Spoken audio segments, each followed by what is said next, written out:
Hello there, Potter friends. Welcome back to the channel. I'm Brandy with Simply Potter, and today's video is going to be just a little different. So I'm not going to be doing anything Harry Potter related, but I'm going to be discussing something that I think affects the Harry Potter community at large. So you're probably wondering, Brandy, what the hell? I thought you were uploading some unboxing videos, and as you can see behind me, I have built my shelves that everything is coming out of my boxes is going on, and those videos will be coming out next week. So if you want to see them, be sure to click the subscribe button and notification bell below. But for now, sit back, maybe grab some popcorn or some tea, because it's about to get real. So lately I've seen this trend happening over on Instagram, and I really wanted to address it because it's an unhealthy trend, and it's a trend that seemingly is upsetting a lot of people that I really care about and the community at large, and that is about engagement, followings, and comparing yourself to other people. So if you're a content creator at all, in any volume, you know, putting out really well thought out videos that tie to an aesthetic on Instagram, or you're just casually posting photos that you take time to edit over on the Instagram platform, this applies to everyone. Now, I want to preface this all by saying that I'm absolutely guilty of following into this thought pattern. I myself, like any other content creator out there, checks their follower account, checks to see the likes on their photos. It's just something that we do. When we pour ourselves, and a bit of our soul into projects, whether that be filming a video or editing and shooting photos and putting time into doing these things, of course you care and you want them to be appreciated. But this is where the problem starts. Instead of being concerned about the quality of work you put out and being happy with the quality, it seems like more people are basing their self-worth and whether or not their content is good based on the number of likes and comments and follows that they get on their account, and that is not okay, you guys. And like I said, I am totally guilty of doing this myself, but it's not a healthy behavior. And I'm not saying that you're wrong for doing these things. It's ingrained in us as human beings. So back in the hunter-gatherer primitive times, if you weren't a person that was well liked or a person that was strong, you weren't getting food or you weren't getting the things that you needed from your tribe to survive. So it's like a human instinct for us to want to be liked, but this becomes really toxic when it gets applied to social media. A lot of people have been creating content based on the fact that other people like it. And fundamentally, I think that is setting yourself up for failure in the end, because when you're not creating content because you enjoy creating it and it's something that fills your soul, then it doesn't matter how many likes you get on it or how many comments you get on it, you're not gonna feel fulfilled. And a lot of people have been asking on their Instagram stories, you know, would you rather see this content or this content? Would you like to see photos filtered or unfiltered? Would you like to see them posted this time or this time? And it really bothers me because I've been through this, you guys. I have been growing social media accounts for 2.5 years, and I've been on social media now for over 10 years. My first Facebook account was made at least 10 years ago, so I get it. And I'm going to tell you that I did everything fundamentally wrong. And I know the path that this leads down, or I wanted to shoot this video so that I could like shed some light on this and stop this from happening to other people, because I started Simply Potter in October of 2016, and I started it because I was told by friends that I should do this. I was plugged into the Harry Potter community and I love photography, and I wanted to make an account and see if I can make it grow. Like, social media has always been interesting to me, and I started it off not by thinking about what I wanted to make, but I started it off thinking about what other people would like. And what I did is look at the things that I liked, which at the time I was super into tasty videos, which if you don't know, they're recipe videos that are made from like over the top like shots of people's hands making things. So I'm like, hey, you know what, people like recipes, tasty's doing hot, why don't I just do Harry Potter crafts and recipes? I'll make a website that I'll put all the recipes on, and I'll shoot these videos, and it'll be great.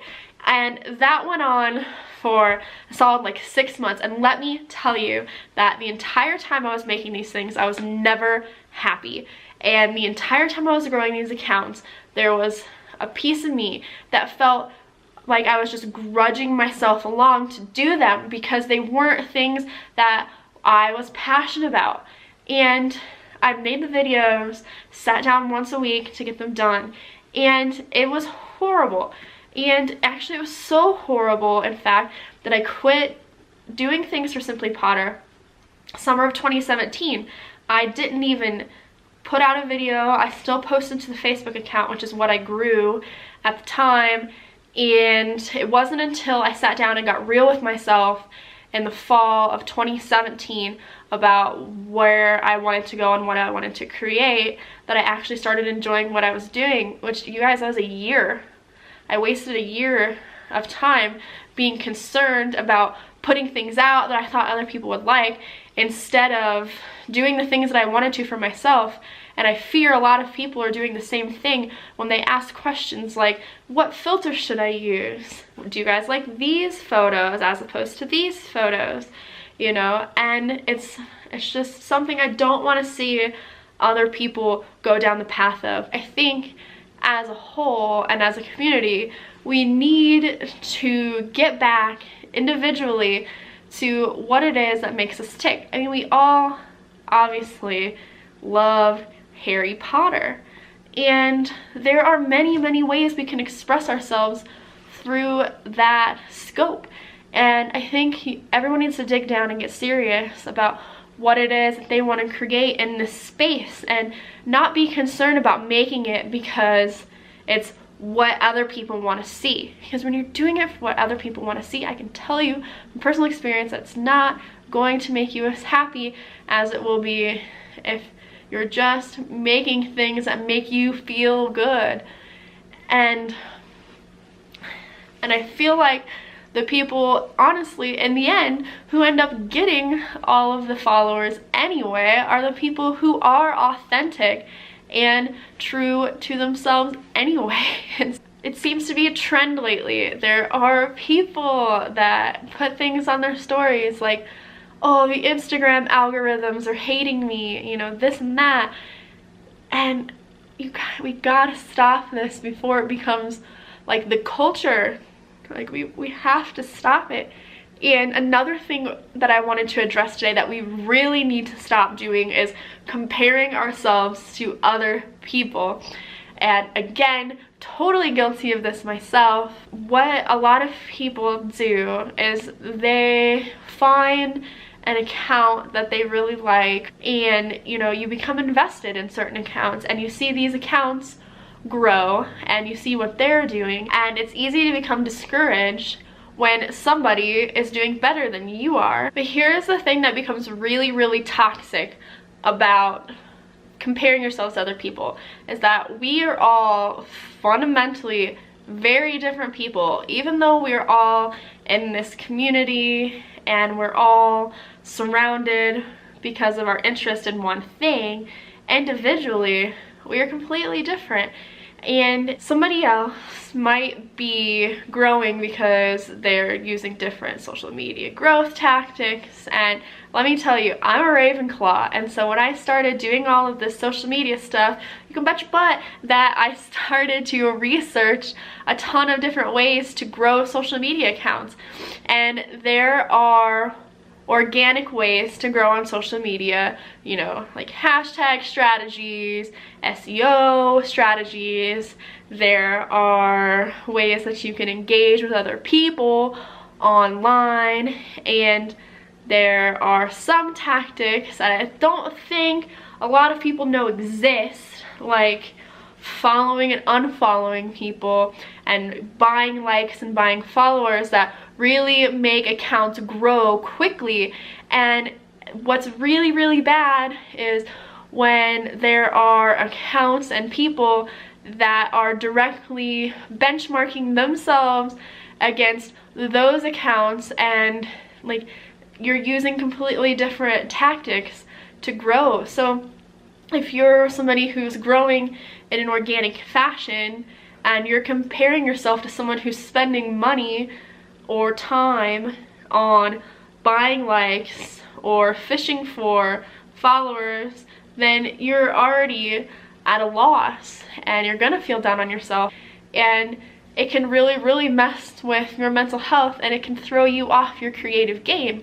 But instead, if you focus the lens on your own personal growth, you know, my photos are getting better, or my style is evolving more into something that I really like, then you're never going to be disappointed. There are people out there whose only concern with being online and on social media platforms are with followers and engagement, but I want to tell you right now that those are just numbers. Tomorrow, if Instagram, Facebook, YouTube disappeared, if they just got wiped out, we did just have a social media blackout, if those things were gone, those numbers would not matter at all. They would not exist. What's really important about being on these platforms are the people that you meet and the friendships that you make, and those things are everything. They're everything to me. So I've been, like I said, in the social media game for 2.5 years, and I've grown accounts that are decently sized, and because of that, you know, I, in full disclosure, do make money. I have gotten opportunities to be at events, and I have gotten free merchandise, but I'm not saying that to be like toot. I'm saying that because even though I've gotten all of those things, when I'm having a bad day, I don't look at the free swag that I've gotten, or I don't open up my Instagram page and look at 10K and be like whoop whoop. What I do is I get out my phone and I reach out to somebody that I've met at an event that I really clicked with and just start up a conversation with them, and that makes me happy. Or I open my computer and I look at old photos from events that I've been to where I've connected with other people and had a really awesome time. The celebration of Harry Potter is one of those events, and those are the things in the end that are really meaningful. And if we choose to focus on those friendships and creating content that speaks to us and our souls and our spirits and our interests, then I can guarantee you're gonna be so much happier than you will be chasing followers and chasing likes and comments and engagement in the end. So let's work together as a community to flip the switch and start supporting each other in our pursuit of creating content that speaks to us. Go like your friends' stuff that they put hard work into and give them little claps for really doing good things for themselves. And let's quit supporting the people and glorifying people with accounts who are perpetuating this toxic mindset. Okay. enough of Brandy rants. This has gone on for quite a long time now. It's just something that's really been bothering me lately, and I really needed to get it out there. And this was totally worth filming if it even impacted one of y'all in a positive way. So I'm gonna get to unboxing all my Harry Potter items and getting them put up on these shelves. So again, if you want to see those videos, be sure to click the subscribe button and notification bell down below. And until next time, stay magical, my friends.